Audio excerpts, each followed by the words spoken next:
Et c'est ainsi que Ronaldo, mesdames et messieurs, est considéré depuis hier par la gauche comme quelqu'un d'extrême droite. Et oui, c'est possible. Alors, depuis hier, c'est un déferlement contre Ronaldo qui est accusé d'être passé dans le camp du mal, le camp des bots, le camp des heures sombres, etc. Vous connaissez la chanson.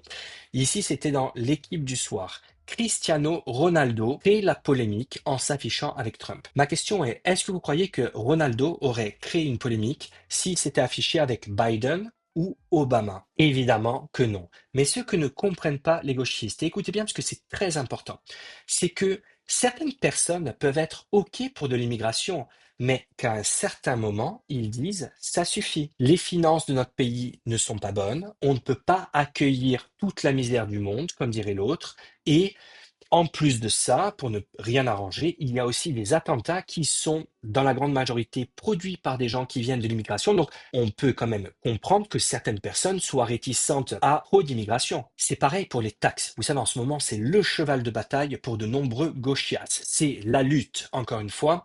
Taxons les riches, les entrepreneurs, ceux qui investissent, ceux qui épargnent, et à présent, ceux qui ont des toilettes. Oui, je vous assure que c'est la France en 2025. Regardez, c'est tout nouveau, ça vient de sortir, vous n'étiez pas au courant, et pourtant vous êtes certainement un méchant facho parce que vous avez des toilettes chez vous. Et si vous ne souhaitez pas payer plus d'impôts, sachant que la France est un des pays les plus taxés au monde, eh bien vous êtes quelqu'un de mauvais pour la société. Vous avez installé des toilettes dans votre logement, vous deviez le déclarer. Tout le confort au rez-de-chaussée pour ses vieux jours, au total 25 mètres carrés de plus qu'il a dû déclarer aux impôts.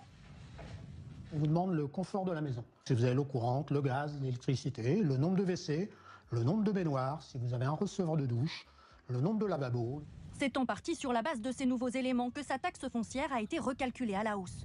Mais cette déclaration spontanée, tous les propriétaires ne l'ont pas faite. Eau courante, électricité ou encore salle de bain, ces équipements augmentent la surface théorique du bien et donc la taxe foncière selon un barème précis.